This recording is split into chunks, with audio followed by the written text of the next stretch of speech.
दोस्तों राम राम, नमस्कार। कैसे हैं?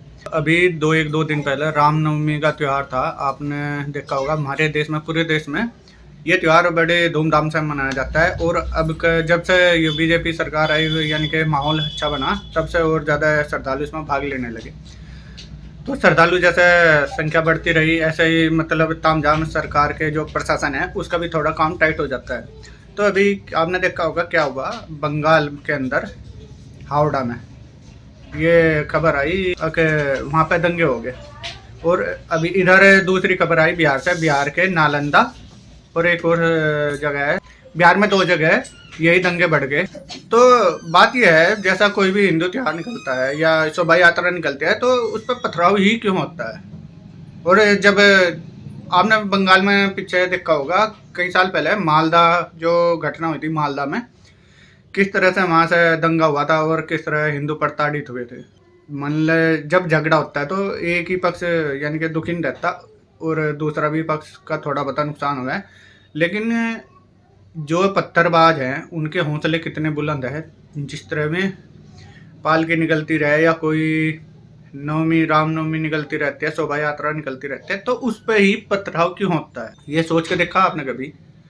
और बात करें यूपी, सबसे बड़ा प्रदेश हमारे देश का, जिसमें अखिलेश सरकार थी और उससे पहले मायावती की भी छुटपुट हिंसा। मैं जहाँ पे रहता हूँ मेरे यहाँ भी एक बार क्या हुआ था, माँ की शोभा यात्रा निकल रही थी और किसी बंदे ने वहाँ पे यानी कि जो पालकी थी उस पर जल छिड़क दिया था, मतलब पानी फेंक दिया था, चढ़ाया नहीं था।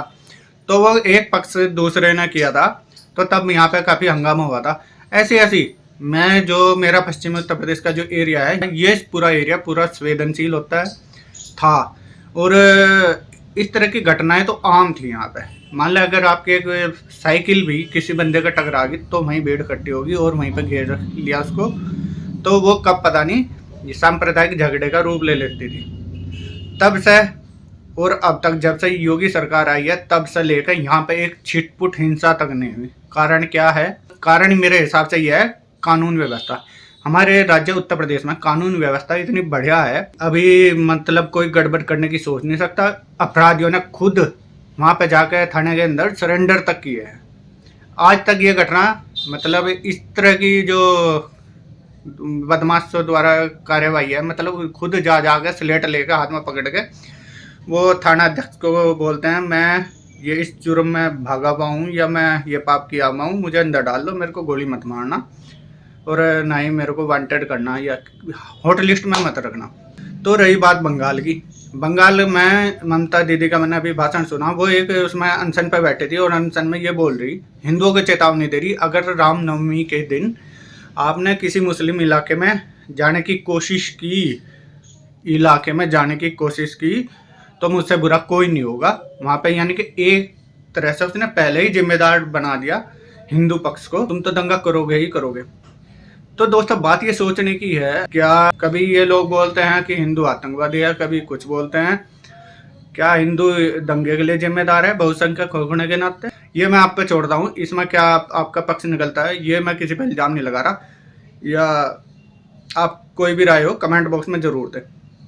लेकिन सवाल ये बढ़ता है कि हिंदू इस देश में सुरक्षित है या नहीं है, या वो दंगे करते हैं? कितने राज्य ऐसे हैं इसके पूर्व साइड के जिसमें से हिंदू अपना छोड़ के भाग गए, जहाँ पे दूसरी पक्ष था वो ज़्यादा हेलता फूलता गया, उन्हें हिंदुओं को वहाँ से अपने घर मकान छोड़कर भागने में मजबूर हुआ।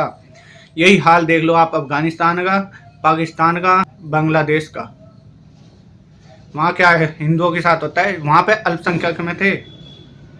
जहाँ 30% तक आबादी थी वहाँ पे ही 1% से भी नीचे आ गए सिख और हिंदू, जैन धर्म, बौद्ध धर्म और क्रिश्चियन, सभी 1% या 2% के अंदर ही हैं सब। वो वहाँ से कोई पूछा कहाँ गए? वहाँ कौन सी राम या नवमी मना रहे थे लोग, उनके पथराव हुआ क्या हुआ? वहाँ तो पूरे के पूरे मंदिर उखाड़ दिए। और रही अपने देश में ही हिंदुओं को ऐसे यानी कि धमकी भरे, जो ममता ने का बोला धमकी दी, हिंदुओं को धमकी दी, अगर तुम उस इलाके में निकल के, इलाका किसका है? हमारे देश में सोचने वाली बात है, इलाका किसका होता है? जहाँ की निकालो सड़क है कोई दिक्कत नहीं। आप जिस तरह दूसरा पक्ष यहाँ पे निकालता है अपने तीज त्योहार कुछ भी बनाता है, एक पक्ष दूसरा कभी सुनने को नहीं मिलता, वहाँ पे हमला होगा।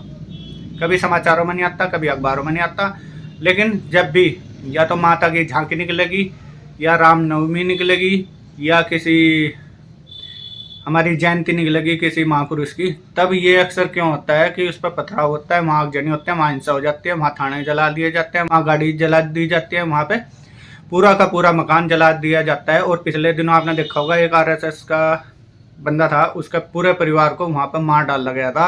पता नहीं बंगाल में कितनी घटनाएं होती हैं हिंदुओं के ऊपर। तो हिंदू तो बंगाल का प्रताड़ित है नहीं है, ये आपको अखबार उठाने की देर है या न्यूज़पेपर उठाने की देर है। अगर वहाँ पे आप देखेंगे बांग्लादेशी जो घुसपैठिए हैं, कितनी उनकी संख्या है, किस तरह से वे वहाँ के लोकल की जो लोकल है बंगाल के रहने वाले, उनकी ज़मीनों पे, उनकी नौकरियों पे, उनके हर किसी काम पर कब्जा करो बैठे। और उनके आधार कार्ड तक वहाँ की सरकारों ने, पिछली सरकारों ने, और अब तक उन्हें सपोर्ट करती है। तो मैं सोच के हैरान हूँ, ये कैसे बयान दे दिया वहाँ के मुख्यमंत्री ने। बात यह है कानून व्यवस्था किसकी कैसी है। किसी के बात में दम होगा तो वो वहाँ कानून का राज भी करेगा। जैसे हमारे योगी बाबा जी, बात उन्होंने जब राम मंदिर का फैसला आया था, उन्होंने कहा था देश में चींटी भी या पत्ता तक नहीं हिलने का। हिला नहीं था पूरे प्रदेश में। पूरे पाकिस्तान जितना हमारा प्रदेश है उसकी आबादी से भी ज़्यादा आबादी हमारे प्रदेश की है, उत्तर प्रदेश की। पत्ता तक नहीं हिला था। तब लोग बात कहते थे कि ये हो जाएगा, भूकंप आ जाएगा, इस तरह की बयानबाजी हुई थी कि यहाँ तो हंगामा हो जाएगा, एक पक्ष से बहुत नाराज हो जाएगा, फलाना ढिंका। बाबा जी ने सीधी चेतावनी दी थी, जो भी ऐसा करे, और करके दिखाया। शुरू में लोगों को मुखालता हटाया, और फिर कानून का राज पूरी तरह से पूरे प्रदेश में फैला। तब जाके एक भी दंगा नहीं होता, और सब कोई भी हो, सब हिंदू मुस्लिम सिख ईसाई सभी मिल बांट कर रह रहे हैं हमारे राज्य में। तो ये उसमें बंगाल में, बिहार में क्यों नहीं होता। अब रही बिहार की बात, बिहार में 2 जगह दंगे हुए, नालंदा और एक और जगह।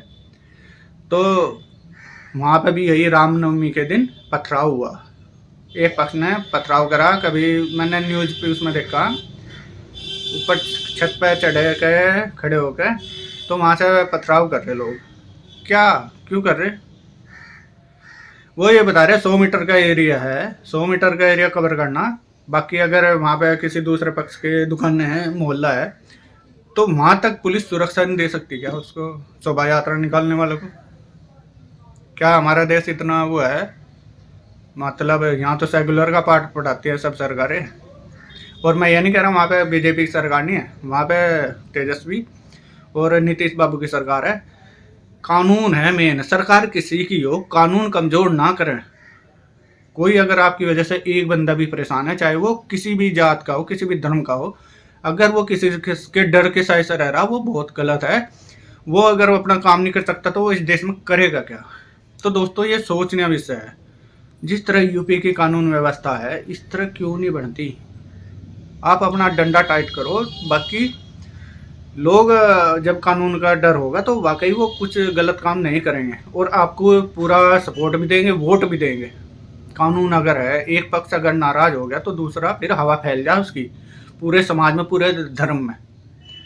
तो दोस्तों यही है, मैं तो सरकारों से यही विनती करना चाहता हूँ, हमारे जो कितने भी तीज त्यौहार आवे, सब पे पथराव यूपी में ख़त्म हो गए। आप भी ऐसा मुख्यमंत्री बनाओ, या उन्हें ऐसे को चुनो जो कानून का राज ला सके आपके प्रदेश में। तो दोस्तों मेरी आपको ये बात अच्छी लगी हो तो कमेंट बॉक्स में ज़रूर बताएं। यदि आप किसी विषय पर बात करना चाहते हैं, या कुछ ऐसी बातें हैं जो मैंने नहीं बोला, मेरे संज्ञान में लाना चाहते हैं, तो कमेंट में ज़रूर लिखें, और ये वीडियो ज़्यादा से ज़्यादा शेयर करें। और आप अपना ध्यान रखें, चैनल सब्सक्राइब ज़रूर करें। जय श्री राम, वंदे मातरम।